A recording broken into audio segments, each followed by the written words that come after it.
hustle. Feel like John Morant. Need a triple double. Told him check the stats. Yeah, I got a couple. Et salut à tous, soyez les bienvenus à Las Vegas où nous allons suivre le Day 5 du Main Event dans lequel 20 Français sont encore dans le coup. Dans ce flash, nous allons découvrir le bracelet pour lequel ils se battent. Spoiler, il coûte 500 000 $. Et dans la séquence Gamble, je vais me mettre au MMA. J'aimerais que ce soit une blague, mais non. Allez, on y va.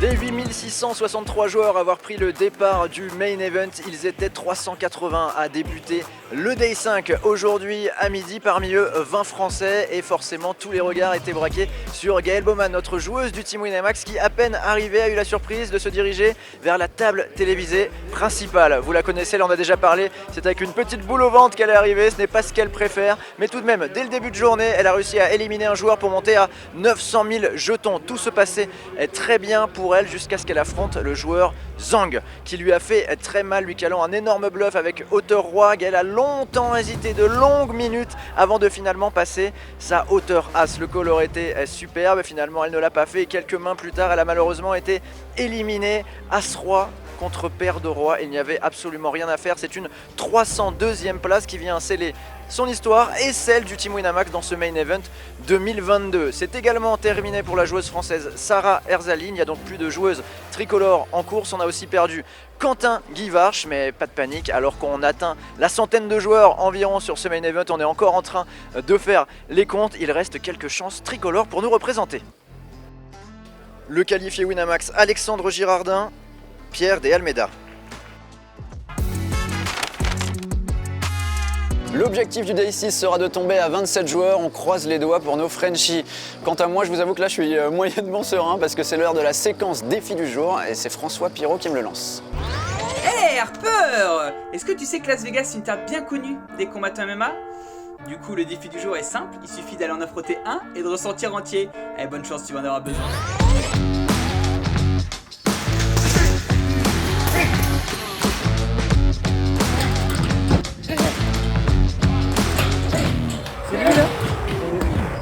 Salut. Ça va? Vous êtes des malades dans le team, c'est ça que vous voulez comme défi? Vous voulez ma mort en fait, mais bon, pas de problème, défi relevé. Je vais affronter Yuri qui ne fait pas que des macarons au partage, il est aussi champion MMA. Vegas born, Ouais. Vegas dead today. Je suis dans la merde. Alors, on va regarder ta posture, comment tu te sentirais le plus à l'aise. Alors, tu vas déjà fléchir les genoux, on est en MMA. Voilà. T'as juste à déplier. Pas du tout. Ouais, c'est moi, c'est tout en plus. Là, super. Et ça, je savais pas aussi.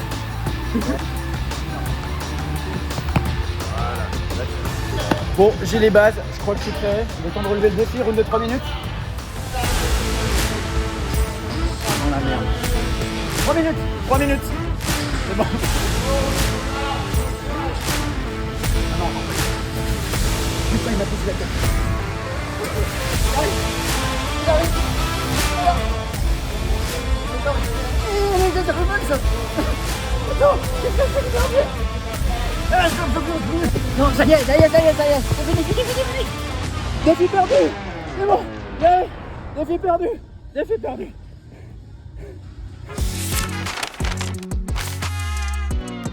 Ah, plus jamais, franchement plus jamais, j'ai encore des bleus, c'était horrible.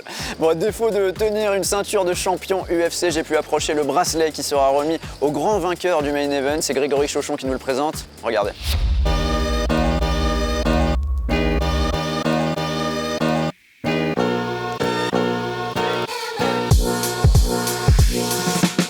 Le bracelet cette année, il fait 500 grammes, c'est de l'or 10 carats.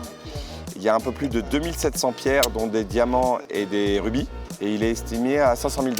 Et donc dedans, on a inclus un card protecteur qui est aussi en or 10 carats, que tu peux utiliser quand tu joues tes parties, parce que tu imagines bien que le bracelet il est un peu compliqué à porter. Et donc c'est notre fabricant Jostens qui fait ça, qui est aussi le fabricant des bagues de NBA et des principaux sports américains. Donc ils ont l'expérience de ce genre de trophée, ils en sont très fiers. Une anecdote rigolote, c'est que chaque année, en fait, le gagnant, évidemment, repart avec. Et on a eu quelques péripéties. Donc, ce que je fais, c'est que je vais avec le gagnant dans la suite qu'on lui offre pour faire la fête. On le met au coffre avec une personne présente pour que lui et un de ses amis se rappellent du code. Et une fois que le bracelet est dans le coffre, là, je m'en vais. Parce que c'est arrivé que le gagnant se réveille le lendemain matin en disant « mais il est où le bracelet au fait ?» Donc maintenant, je fais ça à chaque fois. Je vais avec lui dans la chambre, au coffre. Et une fois que c'est dans le coffre, je m'en vais. Voilà. Pour être sûr. Il est beau, hein? Tiens, dites-moi dans les commentaires si vous assumeriez de le porter à une table de poker. Moi, je vous retrouve dès demain pour le Day 6 du Main Event qui s'annonce très excitant. Salut!